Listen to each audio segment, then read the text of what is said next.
এতিম ছেলেও ভালো হোক, চরিত্রটা নষ্ট করো না, আখলাক নষ্ট করো না। আখিরাত তো বরবাদ হবেই বাপ, দুনিয়াও বরবাদ হবে।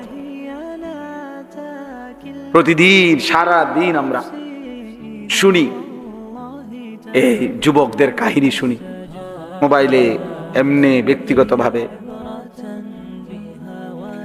গুনাহটারে কি ক্ষতি করছে তোমাদের কাছে তোর বলে না, তোমার সাথের ছেলেও হয়তো তোমারে বলে না, তোমার সাথে চলে ফিরে খায় হয়তো জানে না, কিন্তু নিজের শরীর, স্বাস্থ্য, যৌবন নষ্ট করে একদিন অপদার্থ ছাড়া, অচল ছাড়া আর কিছু হয় না। আল্লাহ তাআলা প্রত্যেকটা ছেলেকে হেফাজত করেন। যৌবন বয়সের ইবাদত আল্লাহর বড় দাম, পছন্দ। কারণ পূর্ণাঙ্গ ইবাদত আল্লাহ তাআলা যৌবন কালের জন্যই বরাদ্দ করছেন। বৃদ্ধকালে মানুষের শত আগ্রহ হইলেও শারীরিক দুর্বলতার কারণে বয়স হয়ে গেলে ওই মানুষটা বহু আমল আর করতে পারে না। এবারে আমি বুঝছে সারা রাত তাহাজ্জুদ পড়লে ভালো হইতো, কিন্তু শরীরে তো কুলায়। উনি এখন বুঝছে 1,00,000 বার আল্লাহরে ডাকলে, তসবিহ পড়লে ভালো হইতো, কিন্তু ওনার শরীরে তো কুলায়। কিন্তু যৌবন কালে সম্ভব। যুবকের আবার রাত কি, যুবকের আবার দিন কি, 24 ঘন্টা যৌবনের বরাবর। একটা কিশোর যুবকের জন্য রাত দিন মূলত বরাবর। ও মন চাইলে সারা রাতও জেগে থাকতে পারে, ও মন চাইলে সারা রাতও ঘুমাইতে। বোতা দিলে আর মনে করে না, হ্যাঁ মন চাইলে উঠতাম না, তো শুয়ে রইল। মন চাইলে ঘুমাইতাম না, সারা রাতও জেগে মেহনত করতে পারে। কারণ আল্লাহ তাআলা শরীরের মধ্যে তো কি দিছেন? শক্তি দিছেন। আল্লাহ তাআলা কি সারা রাত সেজদা দিতে বলছে? কথা বলেন না কেন? আল্লাহ তাআলা বলছে সারা দিন নামাজ পড়তে, আল্লাহ তাআলা বলছে সারা দিন কোরআন শরীফ পড়তে।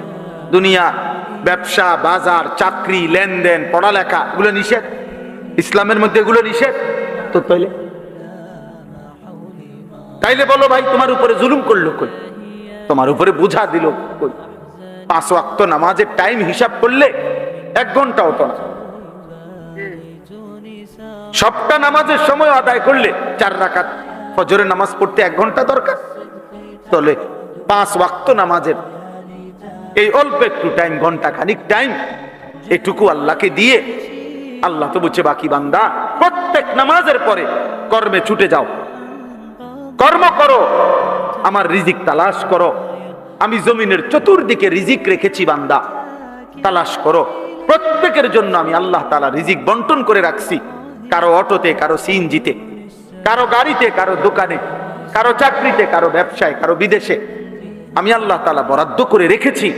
ছোট, তুমি কর্মে ছোট যাও, কিন্তু আমারে মনে রাখো, ওয়াযকুরুল্লাহ কাসীরান লাআল্লাকুম তাত্তাকুন তুফলিহুন। আমারে মনে রাখো বান্দা, যেখানেই থাকো আমি আল্লাহকে স্মরণ রাখো। আজান শুনলে আবার মসজিদে আইসো, আমারে সেজদা দিয়ে যাইও। আল্লাহ বলে নিশ্চিত তুমি দুনিয়া আখিরাতে সফল হবে, দুনিয়া আখিরাতে সফল হবে। এজন্য এই ইসলাহি মজলিসের মূল ফিকির এটা।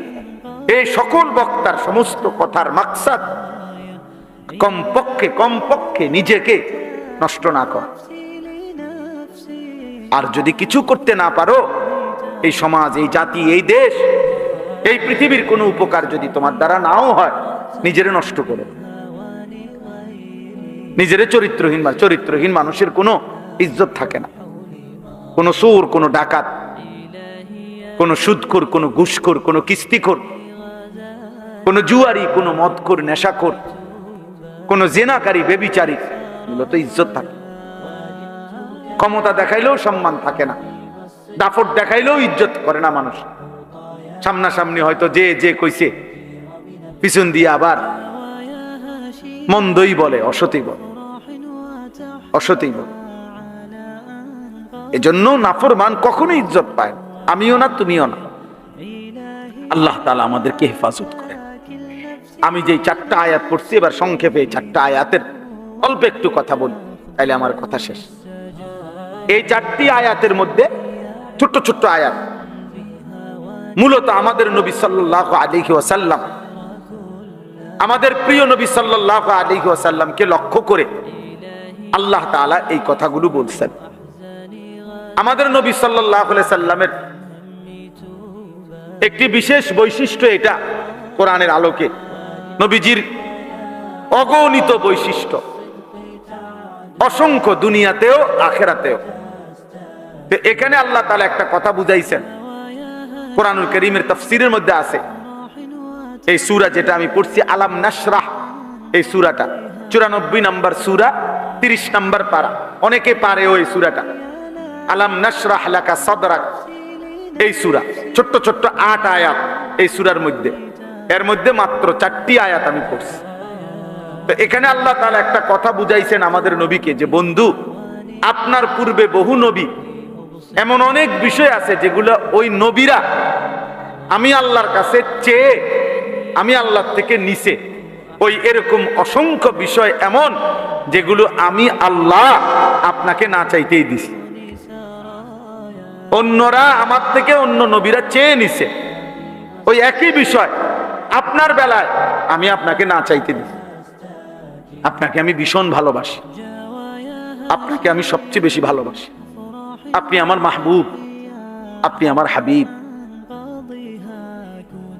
আপনারে কেউ কিছু বললে কোরআনুল কারীমের মধ্যে আছে, যতবার মক্কার কাফেররা নবীজির 23 বছরের জীবনে যে যখন আল্লাহর নবীকে কোনো মন্দ কিছু বলছে, প্রত্যেক কথার জবাব, সান্ত্বনা এবং কাফেরদেরকে তার পাল্টা কথা আল্লাহ তাআলা সরাসরি, আল্লাহ স্বয়ং আল্লাহ বলছেন, আমি নিজে, আমি রব, বন্ধু, আপনাকে কেউ কিছু বললে আমি জবাব দেব।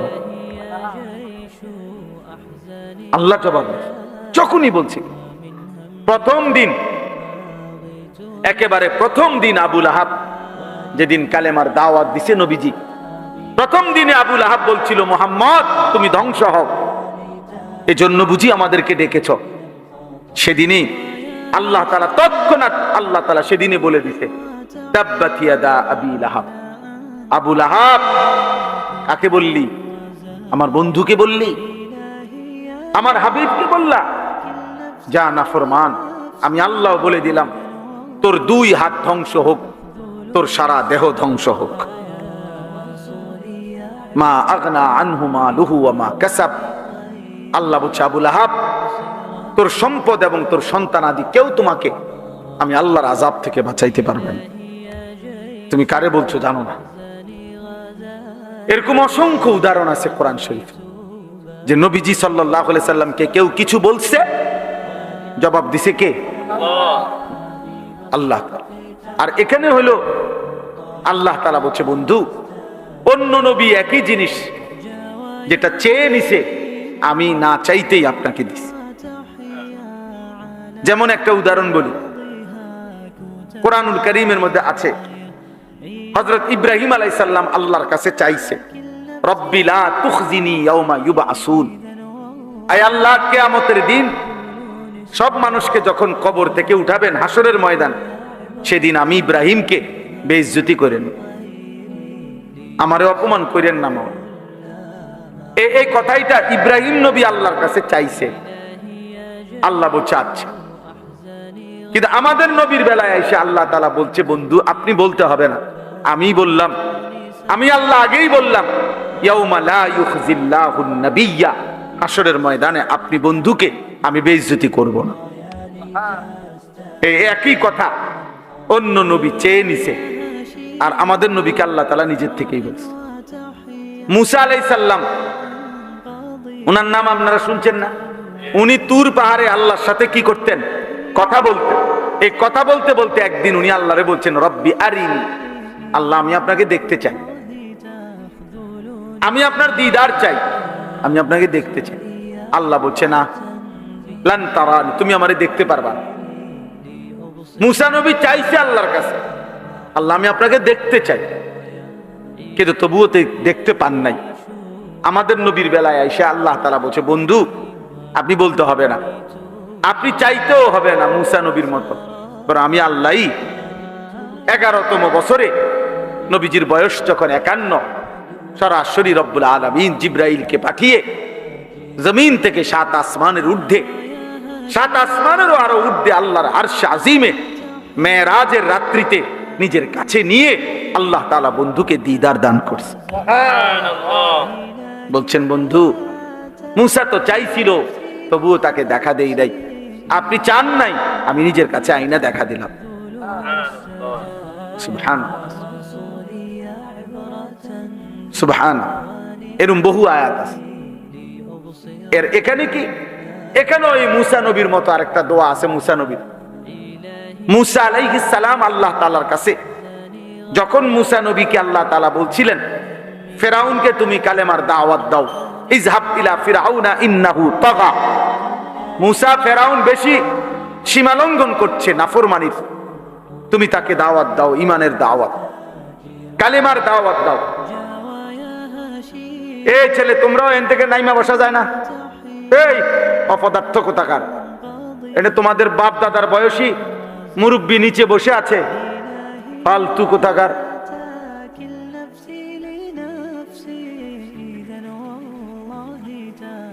চিন্তা করছেন, ওখানে জমিদার বইয়া রয়েছে ওটার উপরে, আর তার দাদার বয়সী মুরব্বীরা এখানে বসে। আখলাক কোথা, ছেড়ে দেওয়া যাবে না। আমি একদিনের জন্য আসছি, একদিনেই আমার তবিয়তে নগদ এখনই বলতে হবে। ছেড়ে দিলে হেরে গেলেন। 12 বছরের বাচ্চা এক ওয়াক্ত নামাজ পড়ে না, এবার হুজুর পারি না তো পারি না। আপনি চাচা ভাত খান কিনতেন, আকামলা মানুষ। একটা বাচ্চা, আপন সন্তানকে আপনি নামাজ পড়াইতে পারেন না, আপনি দুনিয়াতে আসছেন কিনতেন? গোড়ার ঘাস কাটতে নিয়ে আসছেন? আপনি আসছেন দুনিয়া ভাত খাইতেন আর বিল্ডিং করতেন। আল্লাহ আপনারে মুসলমান বানাইছে, সোফা বানাইতেন আর খাট পালং আর ফার্নিচার বানাইতেন। হ্যাঁ, আমাদেরকে আল্লাহ তাআলা এই জন্য পাঠাইছে নাকি? কথা বলেন না কেন? তাইলে এক মুসলমান পিতার দায়িত্ব কি বিল্ডিং করে দেওয়া না সন্তানকে নামাজি বানানো? তো তাহলে কথা ছিল কি? আপনি করেন কি? আপনি কি করেন? এবারে বসে বসা ছেলে মোবাইল টিপে আর কুটো করিয়া ঘুরে, নারী দেখে, ছবি দেখে, অসভ্য। আর এবারে বয়স্ক লোক, তার লাইগা 12 লাখ টাকার সুদ কিস্তিতে বিদেশ পাঠাইবো তারে। মানুষের দ্বারে দ্বারে কিস্তি নেয়, এবারে দুয়ারে দুয়ারে টাকা খোঁজে। আর যেই নাফরমানের জন্য খুঁজতেছে, ওই নাফরমান আল্লাহরে একটা সেজদাও দেয়। এবারে বাপের দায়িত্ব আদায় করতেছে। আচ্ছা চাচা, বাপ ফুত মিল্লা মনে রাখেন, দুজন হাসরের ময়দানে দাঁড়াবেন। আল্লাহ দুইজনকে জিজ্ঞাসা করবে, বান্দা সন্তানের প্রতি এই কি দায়িত্ব দিছিলাম আমি তোমারে মুসলমান বানাইয়া? কথা ছিল এই, তুমি শুধু বাড়ি করে দিবা, বিয়া করাই দিবা, কিস্তিতে টাকা নিয়া বিদেশ পাঠাই দিবা, এই ছিল দায়িত্ব মুসলিম বাবা। তাহলে আপনার ছেলের নামাজের জিম্মাদার কে? আরেক দেশের হুজুর নাকি? বক্তা, মাহফিলের বক্তার দায়িত্ব আপনাদের প্রত্যেকের বাচ্চাকে নামাজি বানায় দেওয়া। এটা তাবিজ, এটা ফু দিলে হবে? এটা মেহনত করতে হবে, এটা মেহনত করতে হবে যথাযথ। ছেড়ে দিলে জীবনও, ফেলে রাখলে অযত্নে অবহেলায়, একটা লোহাও যদি মাটির উপরে ফেলে রাখে, কয়দিন পরে লোহাও মাটি হয়ে যাবে। মাটি লোহা হয় না, কথা বুঝেন না? লোহা আর মাটি যদি ফেলে রাখে একসাথে, মাটির উপরে লোহা, তো মাটি কি হবে না, লোহা কি হবে? মাটি হয়ে যাবে, লোহা মাটি হয়ে যাবে। তার মানে ফেলে রাখলে, অযত্নে ছেড়ে দিলে, একটা সুন্দর ফুটফুটে ছেলে, মুসলমানের সন্তান, একদিন নাফরমান হতে হতে, চরিত্রহীন হতে হতে, পচা দুর্গন্ধ ডাস্টবিনের ময়লা হয়ে যাবে, জাহান্নামের কীট হয়ে যাবে। আল্লাহ হেফাজত করেন। তো বলতেছিলাম, মুসা আলাইহিস সালাম আল্লাহকে বললেন, আল্লাহ ফেরাউনের কাছে আমি যাব, তবে রব্বিশরাহ লি সাদরি, আল্লাহ আমার সিনাটা, আমার বুকটা, আমার কলজাটার মধ্যে এত বড় শাসক ফেরাউন, তার সামনে বলার জন্য যে শক্তি, সাহস, হিম্মত, দৃঢ়তা, ইস্তেকামাত, আপনার কথা, কালেমার কথা, ঈমানের কথা বলার জন্য যা যা দরকার, আমার বক্ষ খুলে দেন, আমার অন্তরে সেগুলা ঢেলে দেন। কে চাইছে? মুসা আলাইহিস আল্লাহ তাআলা দান করছে। কিন্তু এই একই জিনিস নবীজি সাল্লাল্লাহু আলাইহি সাল্লামের বেলায় 40 বছর বয়সে যখন নবীজি কালেমার দাওয়াত দিবে, তখনও তো মক্কার এই কুরাইশ কাফেররা, এরা সব ক্ষমতাধর শক্তিশালী। আল্লাহ নবী যখন এদের সামনে ইসলামের দাওয়াত দিবে, তখন নবীজির সিনার মধ্যেও তো ঈমান, ইলম, তাকওয়া, হিম্মত, সাহস, বীরত্ব, যত ধৈর্য সহ্য, যত নিয়ামত, এগুলো দরকার না? তো উনিও তো চাওয়া দরকার। মুসা নবী যেরকম চাইছে, আমাদের নবীও তো এরকম চাওয়া দরকার না? তা আল্লাহ তাআলা বলছে, না না না বন্ধু, আপনি চাইতে হবে। আপনাকে আমি আল্লাহ নিজেই 23 বছর অনবরত ইসলামের দাওয়াত দিতে গিয়ে যে পরিমাণ শক্তি, সাহস, হিম্মত, ইস্তেকামাত, দৃঢ়তা যা দরকার, আলাম নাশরাহ লাকা সাদরাক, আমি নিজেই আপনার বুক খুলে দিলাম, সব আমি দিয়ে দিলাম, সব আমি দিয়ে দিলাম। আপনাকে আমি বেশি ভালোবাসি। ওরা চেয়ে জানে, আমি না চাইতেই আপনাকে তা দিই, আপনি না চাইতেই আমি দিয়ে দিলাম। এরপরে আল্লাহ নবী সাল্লাল্লাহু আলাইহি ওয়াসাল্লামকে আল্লাহ তাআলা এটাই জন্য বলছে, আলাম নাশরাহ লাকা সাদরাক। মনে করেন বন্ধু, আপনি তো চাইতেও হয় নাই, আমি কি আপনার বুক, আপনার সিনা, আপনার অন্তর, আত্মা কি খুলে দেই নাই? নবীজিকে আল্লাহ বলতেছে। এজন্য আল্লাহ নবী সাল্লাল্লাহু আলাইহি সাল্লাম একা যখন মক্কায় কুরাইশদের মোকাবেলায় কালেমার দাওয়াত নিয়ে, এখন কল্পনা করেন, এখন তো এমন হালাত যে আমি একটা কথা বললে, ইসলামের কথা, কোরআনের কথা, বিরোধিতাকারী যদিও অনেক আছে, কিন্তু পক্ষেও তো 2-4 জন পামু। কথা বলেন না? 2-4-10 জন মানুষ তো পামু পক্ষে। এখন এরকম হালাত। কিন্তু রাসূলুল্লাহ সাল্লাল্লাহু আলাইহি সাল্লাম কল্পনা করেন, যেদিন তিনি মক্কার জমিনে প্রথম ইসলামের দাওয়াত বলতেছিলেন, শুরু করলেন, সেদিন ওনার ডানে বামে কেউ ছিল না। এক মহান আল্লাহর উপরে ভরসা করে মনে হয় যেন একটা মহাসাগরের উপরে একজন মানুষ দাঁড়ায়, একাই, যার ডানে বামে কেউ নাই, সম্পূর্ণ নতুন, প্রথম একাকী হিম্মত করে আল্লাহর উপরে ভরসা করে নবীজি সাল্লাল্লাহু আলাইহি সাল্লাম কালেমার দাওয়াত শুরু করছেন। কত পরিমাণ বিরোধিতা করছে মক্কাবাসী, কত জুলুম, কত অত্যাচার, কত নির্যাতন, কত হুমকি, কত ধমকি, কত লাঞ্ছনা, কত অবিচার করছে নবীজির উপরেও, সাহাবাদের উপরেও। কিন্তু বলেন, আপনারা যে যেটুক ঘটনা শুনছেন, নবীর ঘটনা, বলেন কখনো শুনছেন যে নবীজি 1 সেকেন্ডের জন্য পিছপা হয়েছেন? 1 ঘন্টার জন্য নবীজি পিছপা হয়েছেন? হন নাই। এজন্য কিতাবে আছে, মক্কার কুরাইশরা যখন চূড়ান্ত ধমকি দিছে নবীজিকে, হত্যা করবে, মেরে ফেলবে, অথবা বলছে কি দরকার তোমার, কও সাফ কথা, হয় মাইরালামু, হত্যা করবো, আর নাই তো কি লাগবে কও, টাকা লাগবে, সম্পদ কি পরিমাণ, পুরা মক্কার সবচেয়ে বেশি সম্পদ তোমারে দেব, নারী লাগবে, নারী কয় ডজন লাগবে, মহিলা যা লাগে দেব, ক্ষমতা দরকার, পুরা মক্কার ক্ষমতা তোমার হাতে দিলাম, তারপরও তুমি এগুলা বলবা?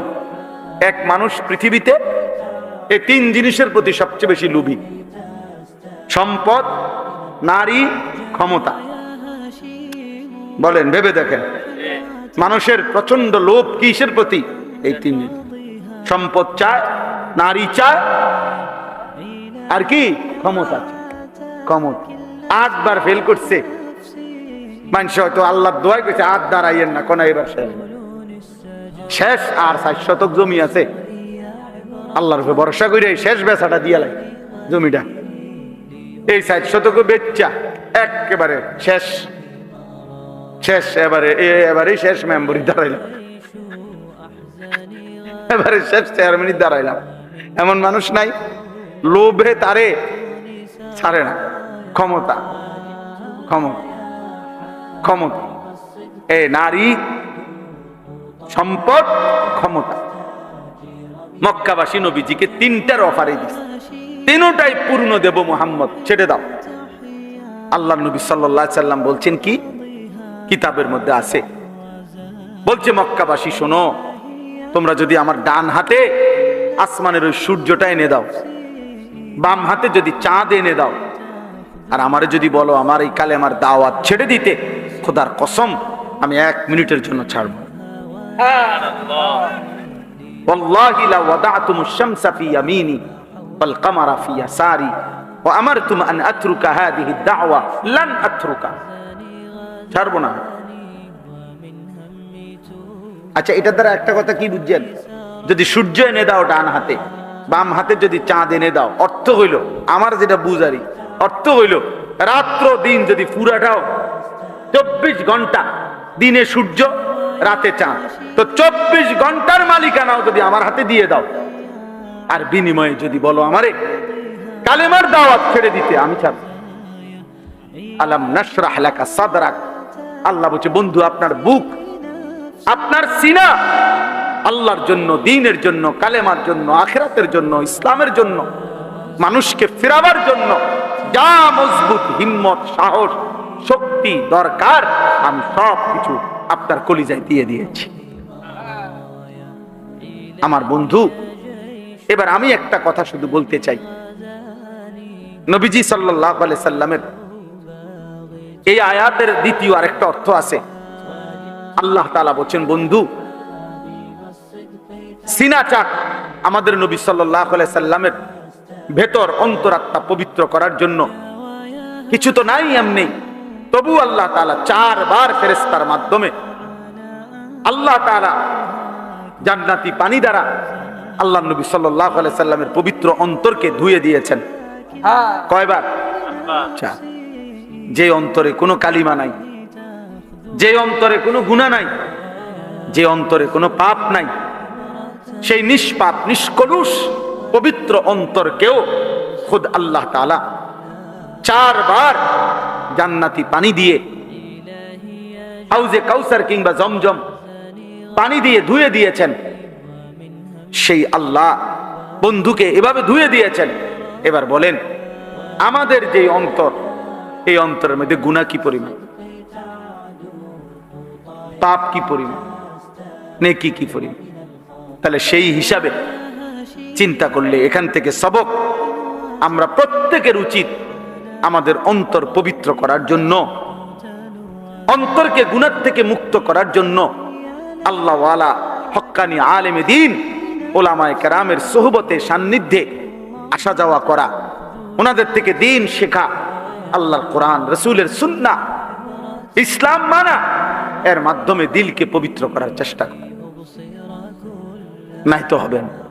এজন্য এই কথা স্পষ্ট, কোরআন এবং সুন্নাহ ছাড়া, ওলামায়ে কেরামের সাহচর্য ছাড়া, ইসলামের আলো ছাড়া, আল্লাহর দয়া ছাড়া, খোদার কসম অন্য কোন পড়া লেখা বই পত্র, অন্য কোন মতবাদ, অন্য কোন গবেষণা দিয়ে, পৃথিবীর অন্য কোন মানুষের কোন তন্ত্র মন্ত্র দিয়ে মানুষের চরিত্র, মানুষের জীবন, মানুষের ভেতর বাহির উত্তম, সুন্দর, পবিত্র হতে পারে না, হতে পারে না, হতে পারে।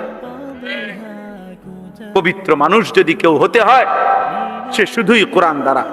পবিত্র মানুষ যদি হতে হয়, সে শুধুই রাসূলের সুন্নাহ দ্বারা, নবীর একটা একটা সুন্নাতের দ্বারা, নবীজির অনুসরণের দ্বারা, ওলামায়ে কেরামের সাহচর্য দ্বারা, কোরআন সুন্নাহর আলো দ্বারা। এজন্য যারা তাদের সন্তানকে দ্বীন শিখান নাই, আখিরাত শিখান নাই, আল্লাহর কোরআন শিখান নাই, রাসূলের সুন্নাহ শিখান নাই, উত্তম মানুষ বানাইতে পারেন, পারবেন না। ভাত খাইতেন পারবেন, এক বয়স আমনে খাওয়াইছেন ফুতেরে, আরেক বয়স হাতে আমনেরে খাওয়াইব, এই আরই। আপেল মালটা খাইবেন আর কি, ভাত তরকারি খাইবেন আর চা বন খাইবেন আর কি, আখিরাত হবে না। নিজের এবং সন্তানের আখিরাত, পরকাল আল্লাহর কোরআনের মধ্যে, রাসূলের সুন্নাহর মধ্যে, আল্লাহ আল্লাহর রাসূলকে মানার মধ্যে। অতএব আজকে এটাই বললাম, নবীজি সাল্লাল্লাহু আলাইহি সাল্লামের একটা একটা সুন্নাতের উপরে আমল করেন, দ্বীন শিখেন, বুড়া মানুষও শিখেন, জওয়ান মানুষও শিখেন। স্কুলে যারা পড়ো ভাই, তোমরাও দ্বীন শিখো ইয়া, নাহলে উত্তম মানুষ হইতে পারবা, ভাত খাইতে পারবা, উপার্জন করতে পারবা। পবিত্র মানুষ খোদার কসম উত্তম আখলাক কোরআনবিহীন হয় না, সুন্নাহবিহীন হয়। শুদ্ধ কথা বললেই উত্তম মানুষ। কথা তো বলে শুদ্ধ, কিন্তু তাকে তো এসি রুমে জামা স্যুট বুট চুল টুল আশ্রানো, কথা তো খুব মার্জিত, কিন্তু এক খোঁচা দিয়েই 300 কোটি টাকা মাইরা দিছে। হ্যাঁ, কথা বুঝেন নাই? এমনি তো সুদ খায়, কথা কয় শুদ্ধ, এই জন্য শুদ্ধ সুদখোর, শুদ্ধ শুদ্ধ হারামখোর। এই জন্য আখলাক, চরিত্র, হালাল হারাম, পাক না পাক, জায়েজ না জায়েজ, বৈধ অবৈধ, এই বুঝ এই বিবেক আসতে হলে আল্লাহর কোরআন লাগবে, রাসূলের সুন্নাহ লাগবে। এটাই সমাধান, এটাই চূড়ান্ত কথা, এটাই শেষ কথা, এটা ফাইনাল কথা। এটার থেকে যে বঞ্চিত সেই মাহরুম, সেই মাহরুম। এই জন্য প্রত্যেক যে কয়জন বাবা ভাই বসছেন, আল্লাহকে ভালোবাসেন, নবী সাল্লাল্লাহু আলাইহি সাল্লামকে ভালোবাসেন, আলেমদের থেকে, ইমাম সাহেবদের কাছ থেকে একটা একটা সুন্নাত শিখেন, একটা একটা সুন্নাত। কত মুসলমান আমরা, আমরা প্রত্যেকেই এখানে আপনার ব্রাশ এবং টুথপেস্ট চিনেন না বা ব্যবহার করেন না, চিনেন না, এমন কোন ভাগ্যবান আছেননি বলেন তো? পাইবেন এনে একজন?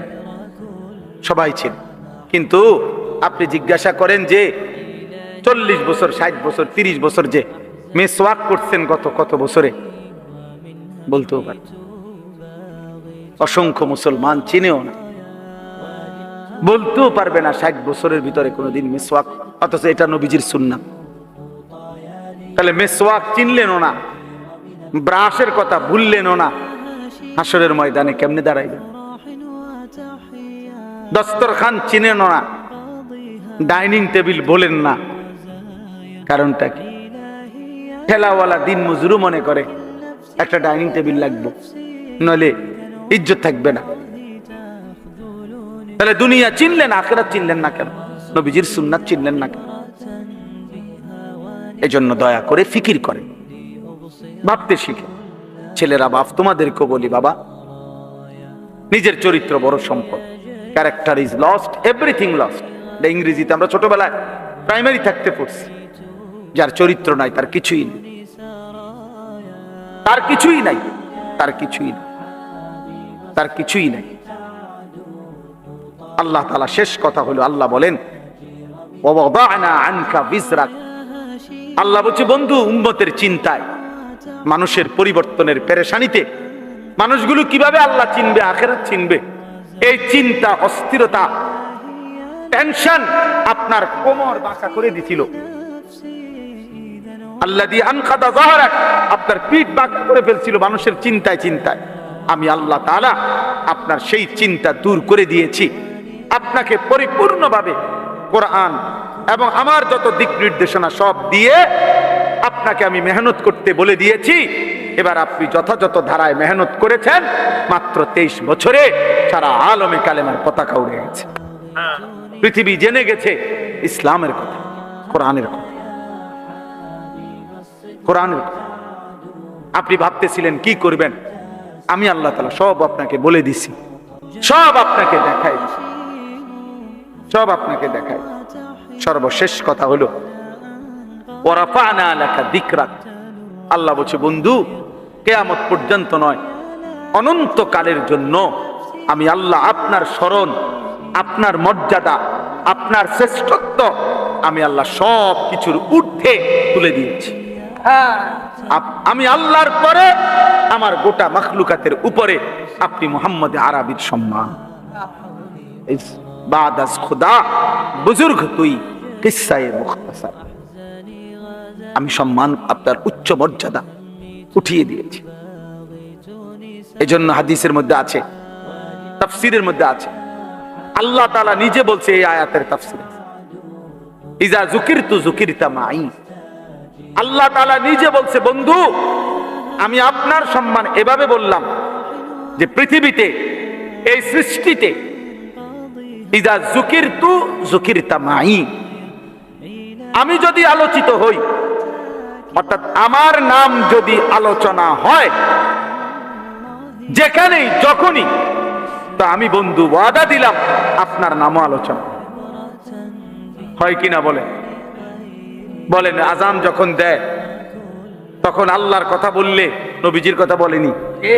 আশহাদু আল্লা ইলাহা ইল্লাল্লাহ, এরপরে হলো হাইয়া আলাস সালাহ, এরপরে এটা তো গীতা উম্মাহ বলে না কেন?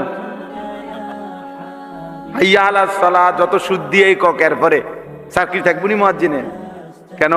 আল্লাহর কথা বললা, বন্ধুর কথা বললা না কেন? আশহাদু আন্না মুহাম্মাদার রাসূলুল্লাহ বলতে হবে কিনা? এবার মুয়াজ্জিন ইকামত দিচ্ছে, ইকামতের মধ্যে দেখেন আল্লাহর নাম যখন বলে রাসূলের নাম বলে কিনা? বলতে হবে কিনা বলেন? না তো ইকামত হবে তো। এবার নামাজে দাঁড়াইছে, তো নামাজের শুরু থেকে আল্লাহর জন্য বলতে বলতে বলতে বলতে সুবহানাকাল্লাহুম্মা আলহামদুলিল্লাহ সূরা, আরো সূরা সুবহানা রাব্বিয়াল আযীম, সুবহানা রাব্বিয়াল আ'লা, আত-তাহিয়াতু লিল্লাহ, সব আল্লাহর জন্য বলতে বলতে এখন আল্লাহুম্মা ইন্নী যালামতু নাফসি। জি না, জি না, রাখো, হইছে না? মাঝখানে কি বলতে হবে? বন্ধুর কথা বলতে হবে, বন্ধুর কথা বলতে। আল্লাহুম্মা সাল্লি আলা মুহাম্মাদ ওয়া আলা আলি মুহাম্মাদ। তাহলে আল্লাহ যেন বললেন বন্ধু। নামাজেও দেখেন আমার আলোচনার পরে আপনার আলোচনা, আজানেও দেখেন বন্ধু আমার আলোচনার সাথে আপনার আলোচনা, ইকামতেও দেখেন আমার আলোচনার সাথে আপনার আলোচনা। এভাবেই যদি দুনিয়া শেষ হয়, এবার আল্লাহ বলে বন্ধু দেখেন এবার মাটির উপরে তো বললাম সব জায়গায় আমি আপনার আলোচনা বরাবর চলছে। এবার কবরে দেখেন, এবার মাটির নিচে তাকিয়ে দেখেন বন্ধু, ওই যে দেখেন কবরে ফেরেশতা প্রশ্ন করছে, দেখেন শুনেন তো কি বলে, মান রব্বুক ওয়া মা দীনুক। শেষ? হ্যাঁ, না না না না না, ওমান হাদাল্লাযী বুইসা ফীকুম। বন্ধুকে দেখিয়ে ফেরেশতা বলবে বলো তো ইনি কে, যাকে তোমাদের কাছে পাঠানো হয়েছিল। আল্লাহ বলেন বন্ধু জমিনের উপরেও আমি যেখানেই আলোচিত আপনিও আলোচনা। মাটির নিচেও তাকিয়ে দেখেন কবরে প্রতি ঘন্টা মিনিট সেকেন্ড প্রতি ক্ষণেই আপনার আলোচনা, আমারও আলোচনা, আমারও আলোচনা। তাইলে সাত আসমানে আরশে আজিম, আরে হাসরের ময়দানে সেখানে নবীজির আলোচনা হবে কিনা বলেন না কেন? নয়তো সুপারিশ করবে কে? সুপারিশের জন্য মানুষ খুঁজবে কাকে? তিনিই তো গোটা হাসরের মাঠ যখন বলবে ইয়া রব্বি নাফসি নাফসি, একজনই কেবল বলবে ইয়া রব্বি উম্মতি উম্মতি। সব নবী, সব আম্বিয়া, সব আউলিয়া, সব মানুষ তখন খুঁজবে হায় ইনি কে, ওই একজন কে যেন সবাই বলে যা তিনি বলে তার ভিন্নটা, ওনারে তালাশ করো। আজকে সুপারিশ যদি কেউ করতে পারে তিনি করতে পারবে, কিছু বললে তিনি বলবে। তিনি কে? মুহাম্মাদুর রাসূল সাল্লাল্লাহু আলাইহি ওয়াসাল্লাম। আল্লাহর নবী বলছেন আনা আউয়ালু শাফিঈন, উম্মত শুনো কিয়ামতের দিন আমি মুহাম্মদই সর্বপ্রথম আল্লাহর কাছে সুপারিশ করব। আনা আউয়ালু মুশাফফাইন, সর্বপ্রথম আল্লাহ আমার সুপারিশ শুনবেন, গ্রহণ করবেন। আনা আউয়ালু খাতীবুহুম ইযা উনসিতু, নবীজি বলেন উম্মত কিয়ামতের ময়দানে সব যখন চুপ থাকবে, আল্লাহর সামনে কথা বলার কারো যখন কোনো সাহস হবে না, আমি মুহাম্মদই সর্বপ্রথম আমার রবের সাথে কথা বলবো। আনা আউয়ালু মান ইয়াসজুদু, হাসরের ময়দানে প্রথম সেজদা আল্লাহকে আমি মুহাম্মদ দেব। আমার আল্লাহর সামনে প্রথম চোখের পানি আমি ফেলবো, আমার আল্লাহর প্রশংসার বাক্য প্রথম আমি বলবো। আনা আউয়ালু মান ইয়াকরাউ বাবাল জান্নাহ, আমি সর্বপ্রথম জান্নাতের দরজার কড়া নাড়ব। ফেরেশতা ভেতর থেকে বলবে মান, আপনি কে? আমি বলবো মুহাম্মদ। ফাফুতিহাল বাব, ফেরেশতা দরজা খুলে দিবেন আর বলবেন আনতাজিরু লাক, আমি তো আপনারই অপেক্ষা করছিলাম, আপনার জন্যই তো বসেছিলাম। আপনি আসবেন, উদ্বোধন করবেন, তারপরে না বাকিরা ঢুকবে। ওয়ারাফা'না লাকা যিকরাক, আল্লাহ বলেন বন্ধু আমি ওয়াদা দিলাম, আমি আপনার মর্যাদা, আপনার সম্মান সব কিছুর ঊর্ধ্বে, মাটির উপরে মাটির নিচে, হাসরের মাঠে জান্নাতে অনন্তকালের জন্যে আপনার আলোচনা, আপনার শ্রেষ্ঠত্ব আমি উঠাইয়া দিলাম। এমন নবী আল্লাহ আমাগরে দিছিলেন, কদর করলাম, কদর করলাম। হায় উম্মত, কদর করলাম। আফসোস আমাদের, সারাদিন উম্মতকে ডাকছেন, মানুষকে আল্লাহর দিকে ডাকছে না নবী? আবু জাহেলের কাছে 4000 বার কালেমার দাওয়াত, 1000 4000, সারা রাত আবার তাহাজ্জুদের নামাজে আবার তিনি আল্লাহর কাছে চোখের পানি ফেলে কাঁদছেন উম্মতের জন্য। উম্মতের সারাদিন ডাকছে, আবার সারা রাত চোখের পানি ফেলে, হাত্তা তাওয়াররামাত কাদামাহু। আম্মা জান আয়েশা বলে, নবীজি যখন রাত্রিবেলা তাহাজ্জুদ জাগতেন, দাঁড়ায় থাকতেন এত লম্বা, এত সেজদা, এত লম্বা, এত কান্নাকাটি যে ওনার দুইটা পাও ফুলে ফুলে যেত, ফুলে ফুলে যেত, ফুলে ফুলে যেত। এই জন্য শেষ কথা বললাম, অনেক লম্বা করলাম, আপনারা অনেক কষ্ট করছেন। প্রিয় ভাই নওজোয়ান বাবা, সবাইরে বলি, আমারও বলি, কিয়ামতের দিন হাসরের ময়দানে নবীজি কিন্তু আমাদের প্রত্যেকের আমলনামা দেখবে। সুপারিশের নিয়ম কানুন আছে রে বাপ। হাউজে কাউসারের পানি, এটি আমরা কলের পানি না, চাপ দিবেন আর খাইয়া নেবেন। নবীজির সুপারিশ, ওইটার কোনো নিয়ম কানুন নাই নাকি? কথা বলেন, আপনাদের বিবেক কি বলে? ছেলেরা বলো ভাই, একজন মুসলমান আমনে মৃত্যু পর্যন্ত বিড়ি খাইতে খাইতে আমনে কবরে যাবেন আর হাসরের ময়দানে উঠবেন, আর নবী দেখে মাশাআল্লাহ, আরে তুমি নি আইও, এই যে ব্যস্ত, এই যে ঢোকো, হ্যাঁ পয়সা দিয়েছে ফেরেশতারা, আপেল মালটা কাইটা তোমার লাগে, আও না। আপনি কি ভাবছেন, মানে সুপারিশ এরকম নাকি? আপনি মিথ্যা বলতে থাকবেন, আপনি চুরি করতে থাকবেন, আপনি সুদ খাইতে থাকবেন, আপনি কিস্তি নিতে থাকবেন, আপনার ঘরে টেলিভিশন চলতে থাকবে, আপনি প্রত্যেক কথায় গালি দিতে থাকবেন, আপনি বাটপারি আর হারাম অবৈধ উপার্জন করতে থাকবেন, মহিলা বেপর্দা চলতেই থাকবে, আর আপনি মরলেই নবী সুপারিশ করে হাসরের ময়দান আপনার বেহেশত দিয়ে দিব। বেহেশত আপনার আব্বার সম্পত্তি, হ্যাঁ? সুপারিশ মামুর বাড়ি, খামখেয়ালি। আল্লাহ আমাদেরকে হেফাজত করে। প্রত্যেকে তার আমল নামা দেখাইতে হবে। নবীজি দেখবেন একটা একটা পৃষ্ঠা, যখন দেখবেন হায় যুবক, তোমার আমল নামায় খোদার 365 দিনে কোনো দিন ফজরের নামাজ পড়ো নাই, 1 বছর,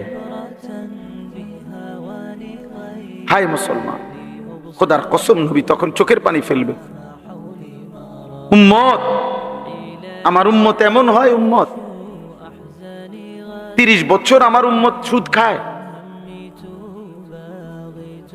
30 বছর আমার উম্মত মিথ্যা বলে, 30 বছর আমার উম্মত নাচ গান দেখে, আমার উম্মতের নারী 30 বছর বেপর্দা, এ আমার উম্মত। আমার উম্মত 365 দিন, 1 বছরে কোনোদিন ফজরের নামাজ পড়লা না, এটা কি আমল নামা নিয়ে আসলাম? আল্লাহর নবী খোদার কসম বলবে, একটা ছেলে হলো, মনে রেখো, নবী বলবে উম্মত এমন একটা আমল নামা দেখার জন্য আমি বুঝি 23টা বছর সারা রাত কাঁদছি। আমার এত চোখের পানির বদলা এই আমি তায়েফের ময়দানে কি পরিমাণ রক্ত ঝরাইছি উম্মত, আমার রক্তে আমার শরীর ভিজে, পায়ের জুতা আর আমার পায়ের তালু রক্তে জমাট বাইধা গেছে,